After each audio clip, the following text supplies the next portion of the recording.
Hi, this is a similar video to the Dallas one, but the device is slightly more modern. These are made by ST, and the RTC NVRAM chip is an SMD device soldered to the PCB.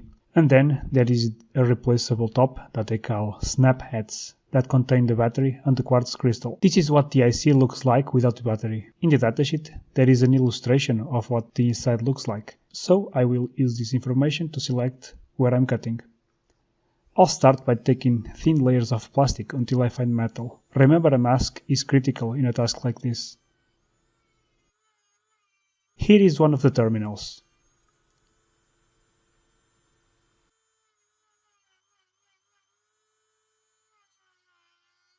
And here I can see the other terminal.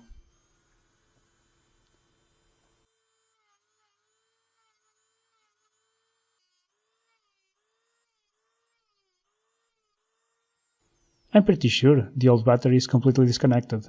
Now I can install a battery holder in its place.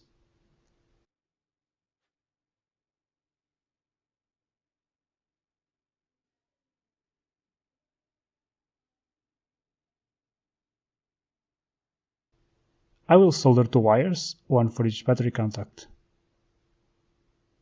I imagine they included the crystal in the replaceable part because it will be significantly more difficult to put it together with the semiconductor.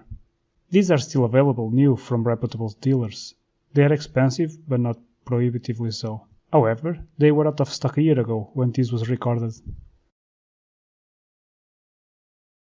Now I will solder the wires to the battery holder itself. The double-sided tape is to fix the holder in place temporarily.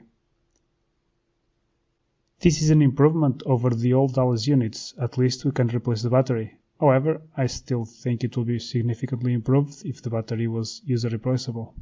Before you disconnect the battery, bear in mind that some machines use these NVRAM chips as planned obsolescence. I have encountered laboratory machines from large but shady manufacturers that store critical startup data on these chips when they could store it on the flash memory. This way, when the battery runs out, the machine stops working and they can either charge ridiculous amount of money for a technician to go there and unlock it, or they can just refuse to fix it altogether and try to sell new equipment.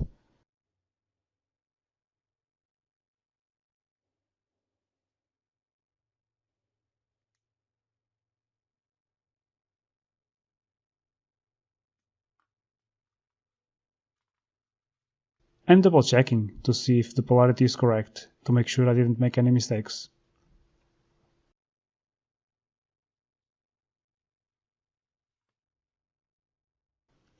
Finally, I'll protect everything with a layer of epoxy to make it permanent.